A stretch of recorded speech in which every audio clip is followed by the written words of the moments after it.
девственности мы уже лишили. Теперь терять невинность будет плита. Мы готовим яичницу. Брат, кастрюля не ласканная, сковородка не опозоренная, отвечаю. Для яичницы нам понадобится яйцо, ну еще масло и соль, если вы гурман, и максимальная концентрация, потому что рецепт не из простых. Разогреваем плиту. Аккуратно смазываем ее маслом и разбиваем на нее яйцо.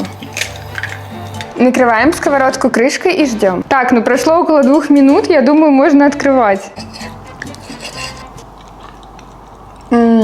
Вау, это так яично. Да, обязательно приготовьте, если будете располагать достаточным количеством сил и времени.